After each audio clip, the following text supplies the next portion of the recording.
आज भारत के ही बहुत सारे यूथ्स जिनको न राष्ट्र के बारे में पता है, न देश की सुरक्षा, न सभ्यता, न संस्कार, वो अपनी ही एक काल्पनिक दुनिया में, नशे में, कामनाओं में, वासनाओं में, शरीर के सुख में, और नशे में रहने वाले आदमी का फिर बोध कहाँ? वो तो साधारण चीज़ भी नहीं सोच सकता। फिर वो कहाँ देश, राष्ट्र, सुरक्षा? उसके जीवन में बस नाश लिखा होता है। भारत के लोगों से, यूथ से अगर तुम पूछो कि राष्ट्र क्या है, सुरक्षा कैसे होती है, तुम कैसे सुरक्षित रहोगे, दे हैव नो आइडिया। और आइडिया तो छोड़ो, उनको फुर्सत भी नहीं है। और ये वही लोग हैं जो बांग्लादेश में रात को लूटे गए, जलाए गए, इनके माँ बाप के सामने इनकी बेटियों का जो हस्र किया गया, ये वही लोग हैं। ये ट्रूथ है आज का, हिस्ट्री का। ये हिस्ट्री नहीं है, वर्तमान है। पर जो समाज इससे चूकता है वो किसी और को दंड नहीं देता, खुद को देता है। क्या भारत से ही टुकड़े हुए कभी किसी देश को ये पता था कि तुम जिन्हें सेलिब्रिटी कहते हो, बड़े बड़े लोग, भारत पाकिस्तान का बंटवारा हुआ, ये जितने तुमको राम जेठमलानी, लाल कृष्ण आडवाणी, लाला अमरनाथ, सब सेलिब्रिटी थे, बड़े बड़े करोड़पति अरबपति लोग, छोड़ के भागना पड़ा यहाँ, सब यहाँ भाग के आए। लुटपिट भी गई उनकी सब कुछ, वहाँ पर कुछ बचा नहीं उनका। जो देश, जो समाज अपनी सुरक्षा के लिए अवेयर नहीं होता, जागृत नहीं होता, जो सास बहू, घर परिवार, दुकान मकान तक ही सीमित रह जाते हैं, अपने पैसे, अपने शरीर के मौज क्या, नरक, उन सब के साथ ऐसे ही एक दिन दुर्गति होती है। ये नियति है इस देश का। इस देश से जितने भी टुकड़े हुए उन सब की हालत ऐसी ही हुई। न कोई मंडल बचा, न कोई कमंडल बचा, न कोई अगड़ा बचा, न कोई पिछड़ा बचा, न कोई शैव बचा, न कोई शाक्त बचा, न कोई जैन बचा, न कोई बौद्ध बचा, कोई नहीं बचा। अफगानिस्तान में दिया लेके ढूंढोगे तो कोई नहीं मिलेगा। यही लड़ाई है बस, देश में ही अपना, हम बड़े, हम छोटे, हम जैनी, हम बौद्ध वहाँ कोई नहीं है, सब वहाँ भरे पड़े थे एक ज़माने में। अभी दिया लेके खोजो तो कोई नहीं मिलता। कहाँ गए? धरती निगल गई, खा गए। पाकिस्तान में भी वही हालत, मालदीव में भी वही हालत, बांग्लादेश में अब वही हालत, और देश में भी यही हालत।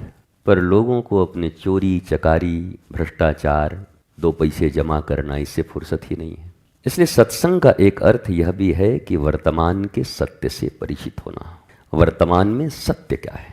सत्संग का अर्थ केवल राधे राधे राधे राधे, राम राम राम राम, हरि हरि हरि हरि ये सब रट रहे थे पहले मुगल काल में भी। कोई सोमनाथ में, कोई काशी में, कोई यहीं मथुरा में, सबको पटक पटक के मारा मुगलों ने, काटा एकदम गाजर और भंटों की तरह। सब इनके राधे राधे खत्म हो गए थे उस समय में, और इनका हरी हरी सब खत्म हो गया था, कोई नज़र नहीं आया। वर्तमान के सत्य को पहचानना बहुत जरूरी है।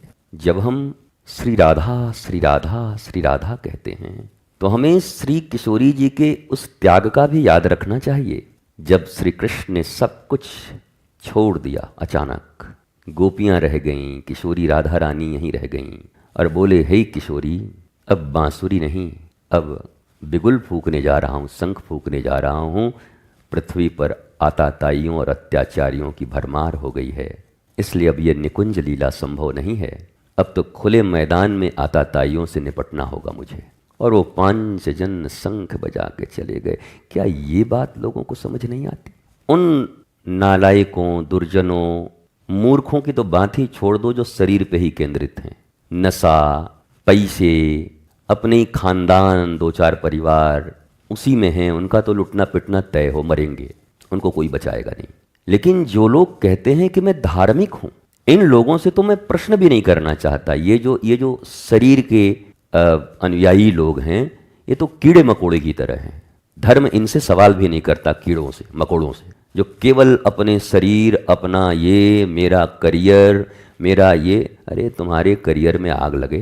तुमने कभी राष्ट्र के लिए सोचा जहां रहते हो तुमने कभी सोचा कि तुम्हारे आने वाली पीढ़ियों और तुम्हारी क्या हालत होगी इसी देश में? कभी अपने सुरक्षा की चिंता की? हमारे भारतीय सनातन संस्कार में जितने भी देवी देवता हुए, सबके कोई न कोई वाहन है और हाथों में कुछ न कुछ है उनके। इंद्र के पास वज्र है, शिव जी के पास त्रिशूल है, दुर्गा जी के पास महिषासुरों के लिए। ये क्यों है? ये सब क्यों है? वो क्या संदेश देना चाहते हैं, क्या सिखा रहे हैं? सबके हाथ में माला झोली होता, हनुमान जी के हाथ में माला झोली, गदा रख करके माला झोली लेके चलते हैं। हमको थोड़ी किसी से डरना है, हम माला करेंगे और रावण मर जाएगा और रावण की सेना मर जाएगी। नहीं हुआ। माला झोली साइड, गदा, सूक्ष्म रूप धरी सियहि दिखावा, विकट रूप धरी लंक जरावा, भीम रूप धरी असुर संहारे, रामचंद्र के काज संवारे। एक एक देवी और देवताओं को देखो जिनकी पूजा करते हो। पूजा के दुकान से जाके जो पूजा का सामान खरीद के लाते हो, 2 नंबरी 3rd क्लास वाला। खाने के घी 1000 रुपये किलो, पूजा का घी 300 रुपये किलो। है फ्रॉडों, भारत के धार्मिक फ्रॉडों, बेईमानों, जीते जी बेईमानी करने वाले। उसमें मिला क्या है? बोला वनस्पति डालडा। और क्या मिला है? Essence, chemical.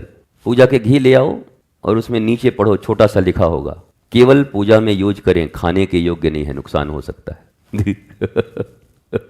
और ये जितने फ्रॉड हैं बेचने वाले, और जितने ये फ्रॉड तथाकथित भक्त तुमको दिखाई पड़ते हैं खरीदने वाले, बताओ जहां लिखा है ये यूज नहीं हो सकता, जो मनुष्य तक के लिए वर्जित है वो भगवान को दे रहे हैं। हमको कभी कभी लगता है ठाकुर जी कितने दयालु हैं हनुमान जी, गदा लेके इन लोगों का कमर क्यों नहीं तोड़ दे रहे हैं उठ के। जैसे ही घी लेके आवे मारे कमर पर, कमर टूट जाए जीवन भर के लिए। बोला ले पूजा की जरूरत नहीं है, अब तू बैठ। ऐसे लोग हैं भारत में, ऐसी पूजा चल रही है। और जिसको देखो महाभ्रष्टाचारी, महाचोर, महाअनैतिक, महादुर्जन, महादुष्ट, सब पूजा। पूजा में हम बहुत आगे। आराधना, साधना, कितनों को आग लग जाएगी आज सुन सुना के, कितनों को आग लग जाएगी। भीतर भीतर एकदम सुलग उठेंगे कि इससे बदला लेना पड़ेगा। हमसे क्या खाक बदला लोगे? बदला लेने के लिए बहुत कुछ है, अभी बहुत देश की हालत ठीक नहीं है। तुम क्या बदला हमसे लोगे? तुम बदल जाओगे। सत्संग का अर्थ ये भी है वर्तमान सत्य से परिचित होना। वर्तमान सत्य शरीर माध्यम खलु धर्म साधनम। पहला धर्म है शरीर की रक्षा, इसी से तो धर्म होगा। ये गया तो धर्म खत्म। जब तक है तब तक धर्म है, आनंद है। ये गया मामला खत्म। तो शरीर की सुरक्षा के लिए उठाए जाने वाले कदम जिन लोगों के जीवन में नहीं हैं, वो धार्मिकों के लाइन में खड़े महापाखंडी हैं।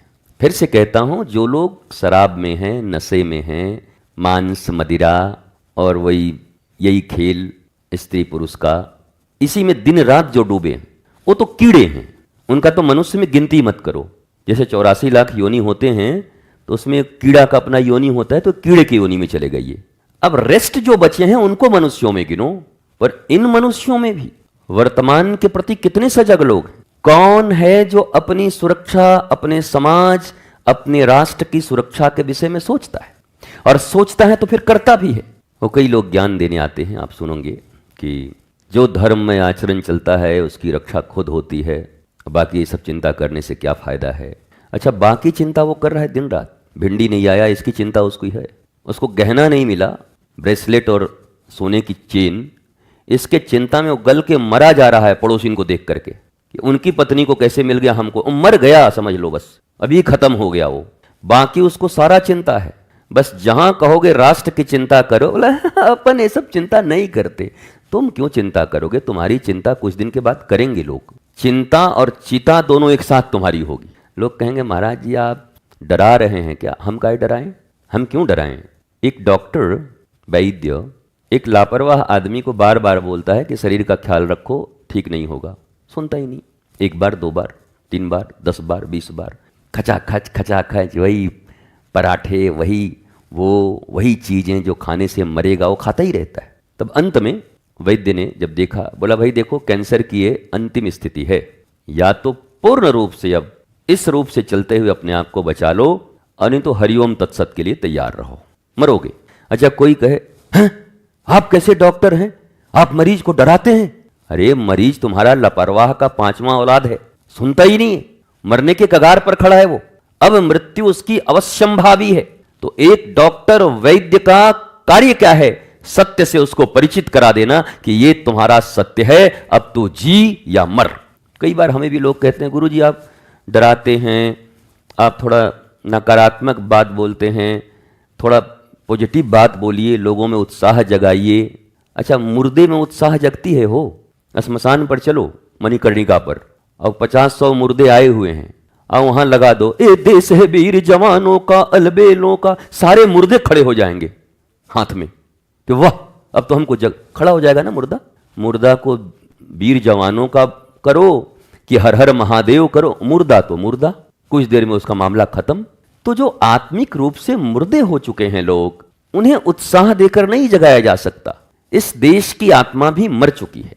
आत्मा मरती नहीं, पर इस देश की आत्मा मर चुकी है, राष्ट्र की, राष्ट्र के लोगों की, जिन्हें अपने ही राष्ट्र, अपने देश, अपने भारत, अपने परिवार, अपने बच्चों का ख्याल नहीं। अपना जीवन तो ये लोग जी लिए आराम से खा कमा के, और अपने जो बच्चे ये पैदा किए हैं पशुओं की तरह, इनको इन्होंने बलि देने के लिए छोड़ दिया है। ये सब बलि देने के लिए छोड़े हैं ये अपने अपने बच्चों को।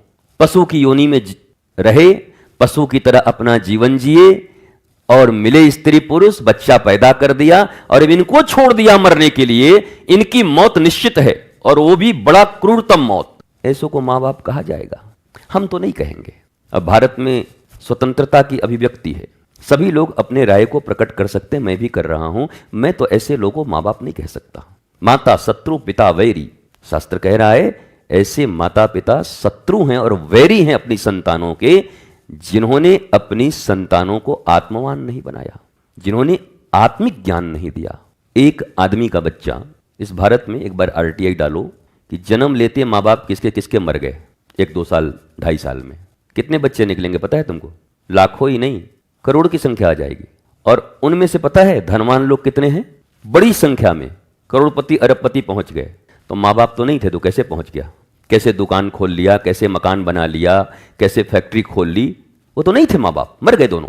तो ये जो माँ बाप होने का अभिमान है केवल मकान, दुकान और कपड़े के लिए, तो इस अभिमान को भारतीय त्याग दें, मनुष्य त्याग दे। क्योंकि करोड़ों अनाथ लोग जो जन्म लेते ही माता पिता मर गए, वो आज शीर्ष पर है, पैसे की कमी नहीं, फैक्ट्रियों के मालिक। तो ये जो बैलगाड़ी के नीचे जो कुत्ते चल रहे थे, बैलगाड़ी जा रही थी, नीचे एक कुत्ता जा रहा था हाँफते हुए। कुत्ते को लग रहा था कि वो बैलगाड़ी वही ले जा रहा है, बैल की गाड़ी, 2 बैल ले जा रहे थे, बीच में कुत्ता चल रहा था। बैल ने पूछा क्यों भाई तू का इतना हाँफ रहा है? बाप रे बाप, देख रहे हो पूरी गाड़ी ले जा रहा हूं। बैल को लगा अच्छा तो हम क्या कर रहे हैं? तो बैल बोले कि भाई बहुत थक गए हो, थोड़ा आराम कर लो। बैल भी रुक गया, कुत्ता भी रुक गया। कुत्ते को आ गई नींद और बैल धीरे से गाड़ी लेके चले गए। जब कुत्ता उठा तो देखा आसमान है, गाड़ी तो है ही नहीं। तब उसको पता चला वो गाड़ी नहीं ले जा रहा था, वो तो झूठ मूठ कहां पर रहा था, गाड़ी तो बैल चला रहे थे।